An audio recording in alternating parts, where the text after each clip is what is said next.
Welcome back to day 351 of our Bible in a Year reading plan. Today we will read James chapter 4 to 1 Peter chapter 2. So let's dive into the Word of God. What is causing the quarrels and fights among you?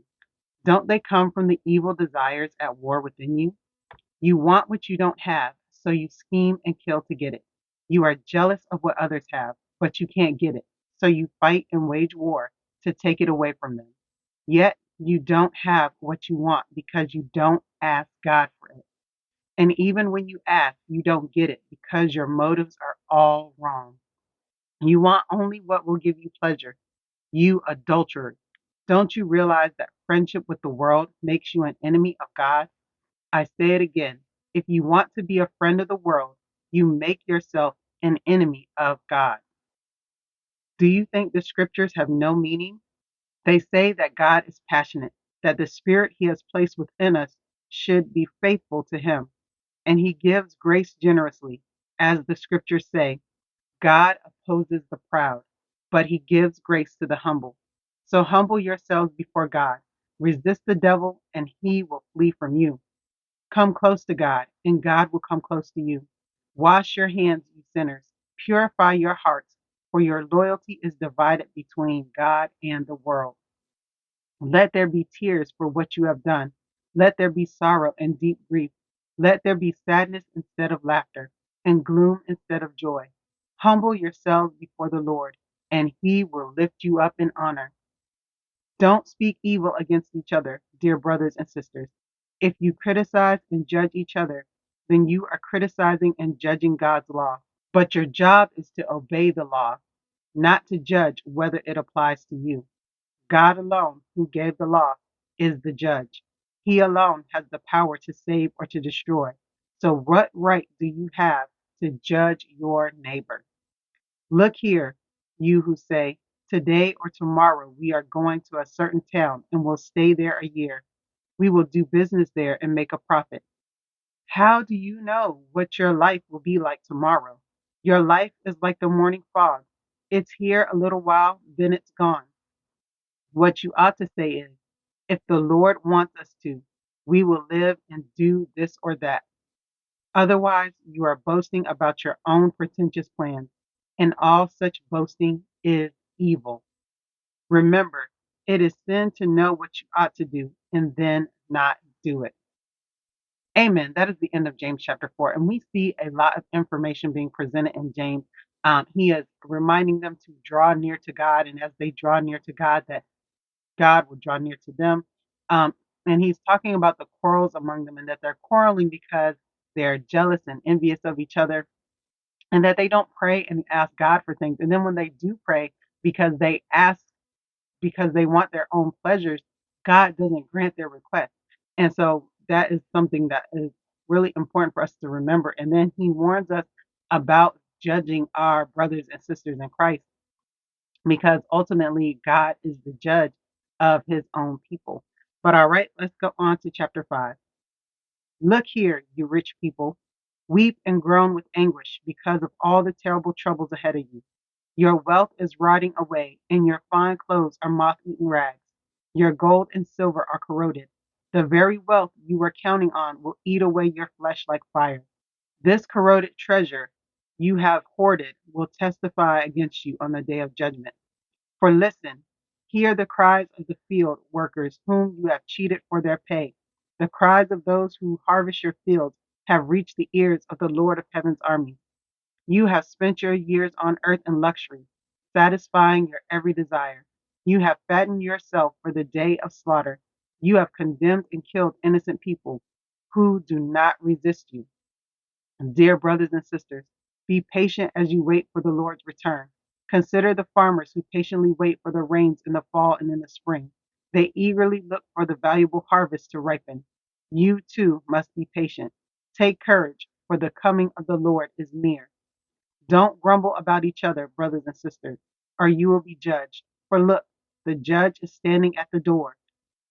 For examples of patience and suffering, dear brothers and sisters, look at the prophets who spoke in the name of the Lord.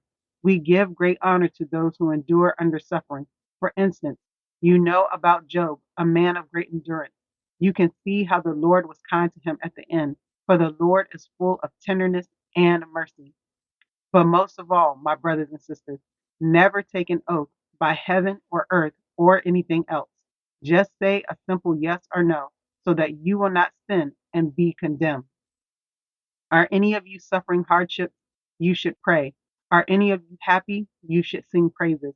Are any of you sick? You should call for the elders of the church to come and pray over you, anointing you with oil in the name of the Lord. Such a prayer offered in faith will heal the sick, and the Lord will make you well. And if you have committed any sins, you will be forgiven. Confess your sins to each other and pray for each other so that you may be healed. The earnest prayer of a righteous person has great power and produces wonderful results. Elijah was as human as we are, and yet when he prayed earnestly that no rain would fall, none fell for 3.5 years. Then, when he prayed again, the sky sent down rain, and the earth began to yield its crops. My dear brothers and sisters, if someone among you wanders away from the truth and is brought back, you can be sure that whoever brings the sinner back from wandering will save that person from death and bring about the forgiveness of many sins. Amen. That is the end of James chapter 5. We see James giving a warning to the rich people about how they are treating other people and how those sins have reached the ears of God and that they will be punished for that. And then he tells the brothers and sisters in Christ to have patience and endurance during suffering and to constantly look forward to the Lord's return and endure suffering, just like farmers wait for the rains to come and for their crops to ripen, to expect it to happen and wait for it. And then he goes on to talk about the power of prayer and the praying for the sick and calling the elders when you're sick to have them pray for you. And then he talks about restoring believers that have left the faith. But all right, let's go on to First Peter chapter 1. This letter is from Peter, an apostle of Jesus Christ. I am writing to God's chosen people who are living as foreigners in the provinces of Pontus, Galatia, Cappadocia, Asia, and Bithynia. God the Father knew you and chose you long ago, and his Spirit has made you holy. As a result, you have obeyed him and have been cleansed by the blood of Jesus Christ. May God give you more and more grace and peace. All praise to God, the Father of our Lord Jesus Christ. It is by his great mercy that we have been born again, because God raised Jesus Christ from the dead. Now we live with great expectation, and we have a priceless inheritance, an inheritance that is kept in heaven for you, pure and undefiled, beyond the reach of change and decay. And through your faith, God is protecting you by his power until you receive this salvation, which is ready to be revealed on the last day for all to see. So be truly glad. There is wonderful joy ahead, even though you must endure many trials for a little while. These trials will show that your faith is genuine. It is being tested as fire tests and purifies gold, though your faith is far more precious than mere gold. So when your faith remains strong through many trials, it will bring you much praise and glory and honor on the day when Jesus Christ is revealed to the whole world. You love him even though you have never seen him. Though you do not see him now, you trust him, and you rejoice with a glorious, inexpressible joy. The reward for trusting him will be the salvation of your souls. This salvation was something even the prophets wanted to know more about when they prophesied about this gracious salvation prepared for you. They wondered what time or situation the Spirit of Christ within them was talking about when he told them in advance about Christ's suffering and his great glory afterward.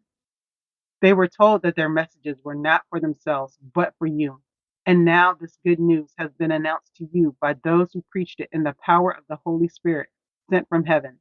It is all so wonderful that even the angels are eagerly watching these things happen. So prepare your minds for action and exercise self-control. Put all your hope in the gracious salvation that comes to you when Jesus Christ is revealed to the world. So you must live as God's obedient children.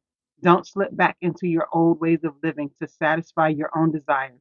You didn't know any better then, but now you must be holy in everything you do, just as God who chose you is holy. For the scriptures say, you must be holy because I am holy. And remember that the Heavenly Father to whom you pray has no favorites. He will judge or reward you according to what you do. So you must live in reverent fear of Him during your time here as temporary residents. For you know that God paid a ransom to save you from the empty life you inherited from your ancestors. And it was not paid with mere gold or silver, which loses their value. It was the precious blood of Christ, the sinless, spotless Lamb of God. God chose Him as your ransom long before the world began. But now, in these last days, He has been revealed for your sake. Through Christ, you have come to trust in God, and you have placed your faith and hope in God, because He raised Christ from the dead and gave Him great glory. You were cleansed from your sins when you obeyed the truth. So now you must show sincere love to each other as brothers and sisters. Love each other deeply with all your heart, for you have been born again, but not to a life that will quickly end. Your new life will last forever because it comes from the eternal living Word of God. As the scriptures say, people are like grass. Their beauty is like a flower in the field. The grass withers and the flower fades, but the word of the Lord remains forever. And that word is the good news that was preached to you. Amen. That is the end of First Peter chapter 1. We see Peter reminding the readers to continue to persevere and have faith in Jesus Christ through trials and through suffering. He also goes on to remind them um, to make sure that they are living holy because their eternal salvation, our eternal salvation, was paid with a ransom, the precious blood of Jesus Christ. And because God is holy and we have accepted the gift of salvation, then He expects for us to live holy and righteous lives. And then he goes on to remind the brothers and sisters to make sure that they show love for each other and care for each other. But all right, let's go to chapter 2. So get rid of all evil behavior. Be done with deceit, hypocrisy, jealousy, and all unkind speech. Like newborn babies, you must crave pure spiritual milk so that you will grow into a full experience of salvation. Cry out for this nourishment. Now that you have had a taste of the Lord's kindness, you are coming to Christ, who is the living cornerstone of God's temple. He was rejected by people, but he was chosen by God for great honor. And you are living stones that God is building into his spiritual temple. Once more, you are his holy priest. Through the mediation of Jesus Christ, you offer spiritual sacrifices that please God. As the scriptures say, I am placing a cornerstone in Jerusalem, chosen for great honor, and anyone who trusts in him will never be disgraced. Yet, you who trust in him recognize the honor God has given him. But for those who reject him, the stone that the builders rejected has now become the cornerstone.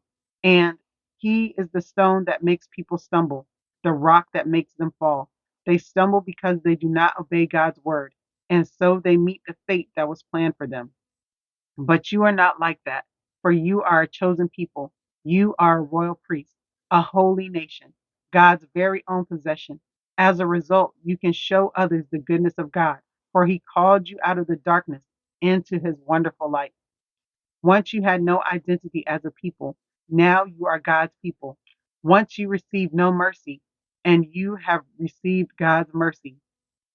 Dear friends, I warn you as temporary residents and foreigners to keep away from worldly desires that wage war against your very soul. Be careful to live properly among your unbelieving neighbors. Then, even if they accuse you of doing wrong, they will see your honorable behavior and they will give honor to God when he judges the world. For the Lord's sake, submit to all human authority, whether the king as head of state or the officials he has appointed. For the king has sent them to punish those who do wrong and to honor those who do right. It is God's will that your honorable lives should silence those ignorant people who make foolish accusations against you. For you are free, yet you are God's slave. So don't use your freedom as an excuse to do evil. Respect everyone and love the family of believers. Fear God and respect the king. You who are slaves must submit to your masters with all respect. Do what they tell you, not only if they are kind and reasonable, but even if they are cruel.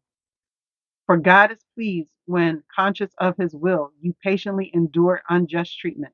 Of course, You get no credit for being patient if you are beaten for doing wrong. But if you suffer for doing good and endure it patiently, God is pleased with you. For God called you to do good, even if it means suffering, just as Christ suffered for you. He is your example, and you must follow in his footsteps. He never sinned, nor ever deceived anyone. He did not retaliate when he was insulted, nor threaten revenge when he suffered. He left his case in the hands of God, who always judges fairly. He personally carried our sins in his body on the cross so that we can be dead to sin and live for what is right. By his wounds you are healed. Once you were like sheep who wandered away, but now you have turned to your shepherd, the guardian of your souls. Amen. That is the end of First Peter chapter 2. And we see Peter reminding the believers to get rid of all evil behavior and to, really turn to God. And then he goes on to remind us that Jesus is the living cornerstone in God's temple, and we are stones and living stones in God's temple as well. And so we need to make sure that we are honoring God. And then he talks about how we are a chosen people and a royal priesthood and a holy nation to God. And so we have to live as God's people. And then he goes on to talk about us respecting authority and respecting the heads and the rulers and those put in authority over us. And then he reminds the slaves, to continue to do good to their masters, whether their masters are kind or whether their masters are evil, but to continue doing good. Because if we are suffering for doing the right thing, then that brings glory to God. But if we're suffering because we've done something wrong, then that doesn't bring glory and honor to God. And we are just being punished for our sin. But all right, guys, that is the end of day 351 of our Bible in a Year reading plan. I pray that you are blessed by this reading. Don't forget to like and subscribe to the channel if you have not already, and I will see you all in the next video. Bye.